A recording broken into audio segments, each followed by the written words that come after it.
I read through the petition while my coffee grew cold. According to these documents, I was suffering from dementia, had been manipulated by unknown parties into forging my husband's will, and posed a danger to myself with my irrational financial decisions.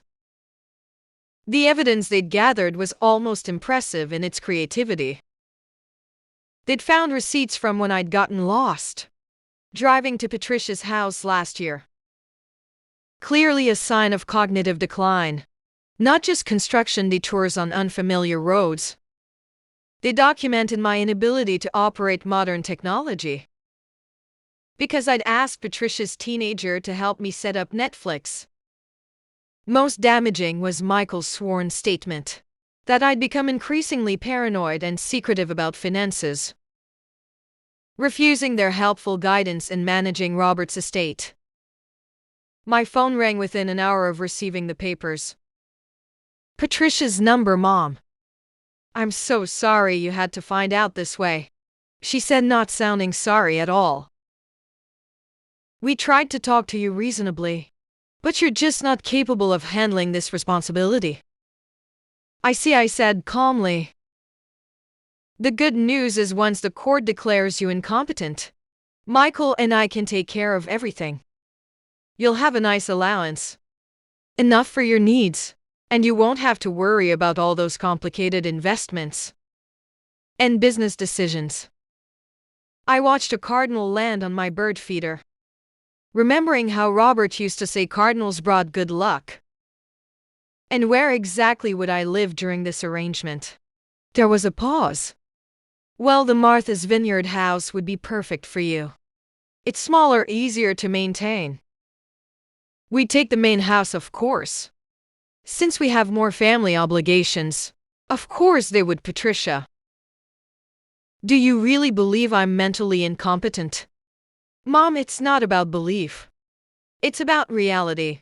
You married Daddy when you were 25 and never had a career. You don't understand business or law or money management. This inheritance is too much for someone with your background. As if 30 years of marriage and motherhood had erased everything I'd been before. I understand you've hired James Morrison to represent you. I said, how did you? She caught herself. See, this is exactly what I mean. You're becoming paranoid, suspicious. It's not healthy. After we hung up, I sat in Robert's study surrounded by his books and awards. On his desk was a photo from our wedding day. Me in my simple white dress. Him looking at me like I held all the answers in the world. Robert knew this day would come. He tried to warn me that Patricia and Michael saw me as weak, saw our marriage as a business transaction, where I'd contributed nothing of value. I opened the desk drawer and pulled out the envelope Robert had given me 2 years ago. When they come for you, and they will open this. Inside was a business card and a note in Robert's handwriting. Dorothy, call Margaret Welch. She remembers you, Margaret Welch. Superior Court judge. The name seemed familiar, but I couldn't quite place it. I had no idea what was coming next. I decided to visit Patricia one more time before this legal war began in earnest. Maybe, just maybe, I could make her understand what she was doing to our family. Their house was everything mine wasn't: modern, cold, impressive. Patricia had redecorated again since Robert's funeral. I noticed new furniture, new art. All paid for with money they'd borrowed from us over the years. Mom, what a surprise, Patricia said, though her tone suggested it wasn't a pleasant one. Michael's at work. Good. I thought this conversation needed to happen between mother and daughter. I sat in their pristine living room, accepting the coffee she offered, more out of habit than desire. Patricia, we need to talk about this lawsuit. There's nothing to discuss. You're sick, Mom. Even if you can't see it, this legal action is for your own protection.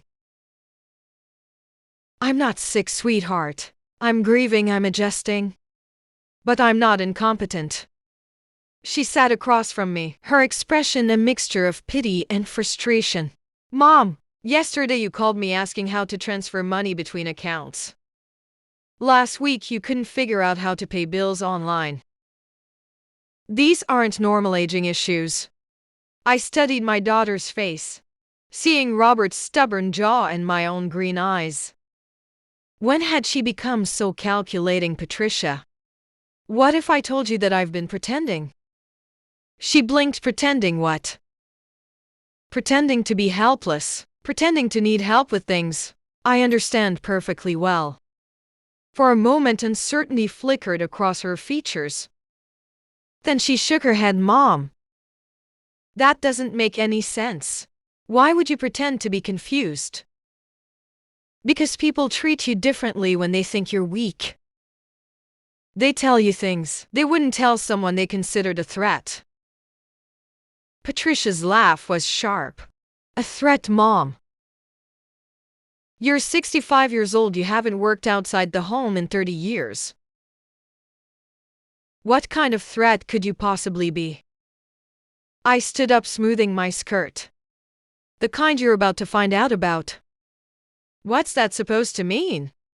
I paused at their front door, my hand on the brass handle Robert had admired when we'd helped them buy this house. It means, Patricia, that you and Michael have made a very serious miscalculation about who you're dealing with. You're scaring me now. This paranoid talk is exactly why we filed the petition. I turned back to her one last time. I love you, Patricia. I always will, but I won't let you or anyone else steal what your father worked his entire life to build. Driving home, I felt something I hadn't experienced in years.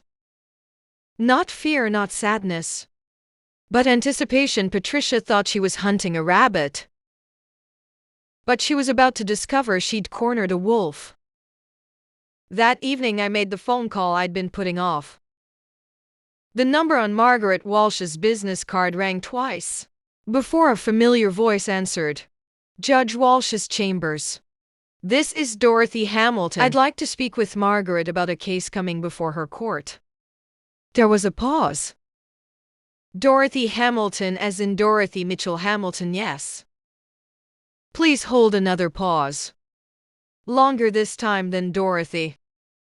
My God, is it really you? Little did they know, I had been preparing for this moment my entire life. Margaret, I said into the phone. 30 years of memory sludging back. It's really me, Dorothy Mitchell. I should have realized when I saw the name on the docket. Hamilton versus Hamilton, your daughter's suing you. I could hear the disbelief in her voice.